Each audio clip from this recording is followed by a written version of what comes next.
سبيل الدموع سبيل مريح تنهدى يا صاحي كي تستريح. آج میں فرمایا لا يحب اللہ الجہر بالسوء،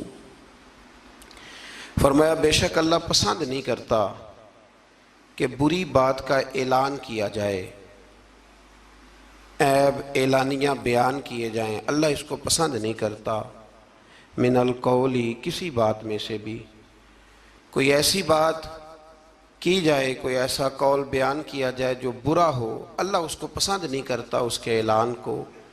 الا من ظلم، ہاں جس پر ظلم ہو، جس پر زیادتی ہو، اس کو اجازت ہے کہ وہ اعلانیہ اس بات کا اظہار کرے کہ فلاں نے میرے ساتھ ظلم کیا ہے۔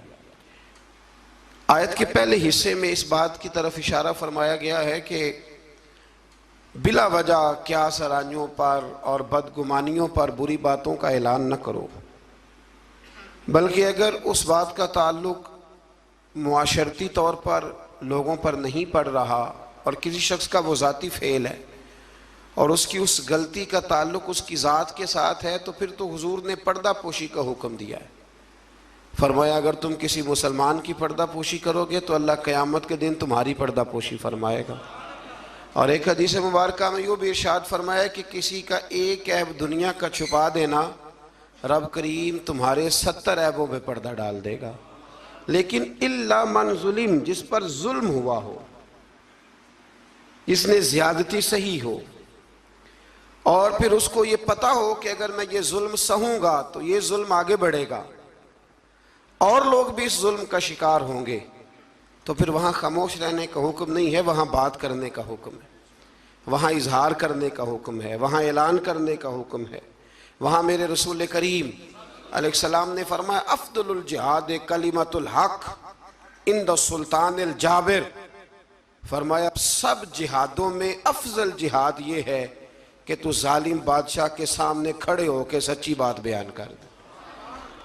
تو کہ میرے ساتھ زیادتی ہوئی ہے، تو اعلان کر۔ حضرت عمر فاروق رضی اللہ تعالیٰ عنہ کا زمانہ مبارکہ تھا، تو مصر کے بادشاہ کے بیٹے نے ایک عام آدمی کے بیٹے کے ساتھ اپنا گھوڑا دوڑایا، تو اس غریب کے بیٹے کا گھوڑا جیت گیا۔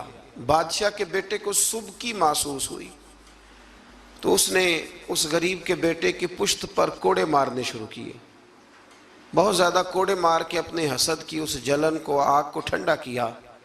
یہ غریب کا بیٹا روتا ہوا گھر آ گیا۔ کچھ لوگ کہہ دیتے ہیں بچوں کو کہ بیٹا ہم نہیں ان ظالموں سے مقابلہ کر سکتے، برداشت کرو۔ وہ ظلم کو فروغ دیتے ہیں، وہ زیادتی کو پروان چڑھاتے ہیں، اس طرح لوگوں کے ہاتھ بھی کھلتے ہیں اور ظالم زیادہ سے زیادہ ظلم کرنے پر معاذ اللہ آمادہ ہوتا ہے۔ جب بیٹے نے آ کے گھر بتایا نا اس غریب کو کہ گورنر صاحب کے بیٹے نے میری پشت پہ درے مارے ہیں، تو اس نے کہا بیٹا میرے ساتھ گھوڑے پہ بیٹھو۔ کہا ابا جی کہاں جانا ہے؟ تو کہا بیٹا یہ ظلم کا دور نہیں، یہ عمر کا دور ہے، خاموش رہنا ظلم رہے گا، میرے ساتھ چلو مدینہ شریف چلتے ہیں۔ رات کا وقت تھا، جناب عمر سوئے ہوئے تھے، اس فریادی نے دروازے پہ آ کے صدا لگائی تو کمال ہی کر دی۔ اس نے کہا عمر باہر نکلو، یہ سونے کا وقت نہیں، جب ظلم ہونے لگے دنیا میں تو بادشاہ سویا نہیں کرتے، باہر آؤ۔ جناب فاروق اعظم باہر آئے تو اس نے کہا عمر ہماری غلطی کیا ہے کہ ہم غریب ہیں؟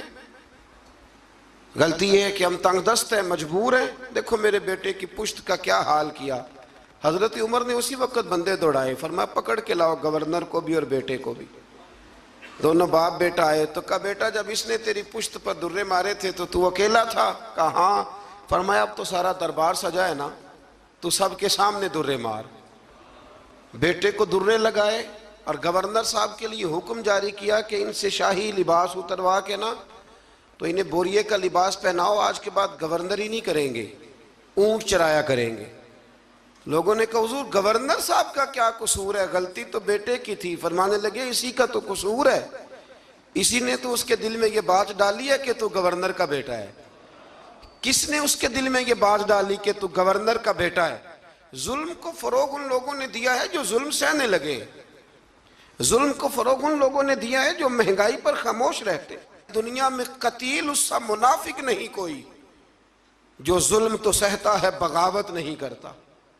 دنیا میں قتیل اس سا منافق نہیں کوئی یہ سب سے بڑا ظالم ہے جو ظلم سہتا ہے اور لوگوں کو بھی مشورہ دیتا ہے اس دور میں کچھ نہیں ہو سکتا لہذا چپ کر جاؤ.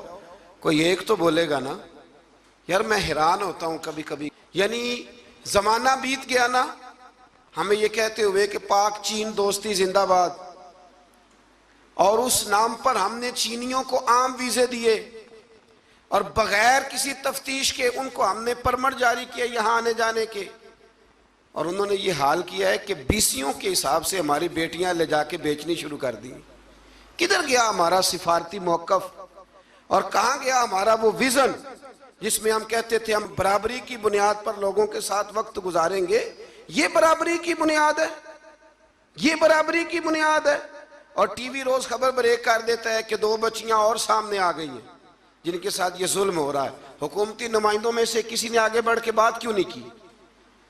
اس پر گفتگو کیوں نہیں کی گئی؟ اور احتجاج کیوں نہیں ریکارڈ کرایا گیا؟ ان بچوں کو گرفتار کر لیا گیا ہے، لوگوں کو دکھا دیا گیا ہے، لیکن ہم نے بڑے لوگ گرفتار ہوتے بھی دیکھے اور پھر راتوں رات واپس جاتے بھی دیکھے. یہ ہم نے رنگ دیکھا، کسی کی دیت چلی گئی اور کسی کا کچھ چلا گیا، لیکن یہ ظلم کی رات زیادہ دیر تک چلے گی نہیں. یہ یاد رکھیں، ظلم جب بڑھ جاتا ہے تو پھر مٹ جاتا ہے، پھر وہ ختم ہو جاتا ہے. لیکن میں آپ سے گزارش کروں گا رمضان المبارک میں قرآن مجید کا 6 پارہ پہلے نمبر پر ہمیں کہتا ہے ظلم سہنا چھوڑ دو. ظالموں کے ساتھ موافقت کرنا، مطابقت کرنا، ان کے ساتھ پیار کرنا یہ چھوڑ دو. ظالموں کی دوستی اچھی نہیں ہوتی. اس سے آگے جب ہم بڑھتے ہیں تو اللہ تبارک و تعالیٰ نے ایک گروہ کا ذکر کیا ہے. اس کے بارے میں فرمایا کہ وہ اللہ اور اس کے رسول کے ساتھ کفر کرتے ہیں، اور ایک بڑی انوکھی بات بیان کی ہے. فرمایا وہ کفر بھی کرتے ہیں اور وہ اللہ اور اس کے رسولوں کے درمیان فرق بھی کرنا چاہتے ہیں. وہ ارادہ رکھتے ہیں کہ اللہ اور اللہ کے رسولوں کے درمیان فرق کر دیں، جدائی پیدا کر دیں. فرمایا ان کا کہنا یہ ہے کہ وہ بعض رسولوں پر ایمان لاتے ہیں اور بعض کے ساتھ کفر کرتے ہیں. فرمایا یہ لوگ کافر ہیں اور ان کی باتیں رب کریم کے لیے قابل قبول نہیں ہیں، یہ ان کا رویہ اہل اسلام کے لیے قابل قبول. اور ان لوگوں کے بارے میں اللہ کریم نے فرمایا اولئک ھم الکافرون حقا. فرمایا یہ جو ہے نا کچھ رسولوں کو مانتے ہیں کچھ کو نہیں مانتے اور اللہ اور اس کے رسول کے درمیان جدائی کرنا چاہتے ہیں. فرمایا یہ پکے کافر ہیں، پکے کافر ہیں، پکے. یہ بڑے پکے. ہمارے بریلی شریف میں ایک استاد ہوا کرتے تھے حضرت علامہ بہاؤل مصطفیٰ صاحب قبلہ، مولانا امجد علی اعظمی صاحب رحمۃ اللہ تعالیٰ علیہ کے چھوٹے صاحبزادے تھے. وہ ابھی بھی پڑھاتے ہیں بریلی شریف میں، جنہوں نے بہار شعر لکھی ہے. تو وہ کہا کرتے تھے کچھ کافر ہوتے ہیں کچھ سپر کافر ہوتے ہیں. ہم نے ان سے کہا جناب یہ سپر کافر کون سے ہوتے ہیں؟ کہتے ہیں کافر تو وہ ہوتا ہے نا جو اللہ رسول کو مانتا نہیں، اور سپر کافر وہ ہوتا ہے جو کہتا ہے رب علیحدہ رسول علیحدہ، بالکل ان کو قریب نہیں ہونا چاہیے. فرمایا یہ سپر کافر ہے، اس لیے کہ کلمہ پڑھ کے بھی وہ بات کرتا ہے جس کا کوئی وجود موجود. اللہ تعالیٰ سمجھنے کی توفیق عطا فرمائے.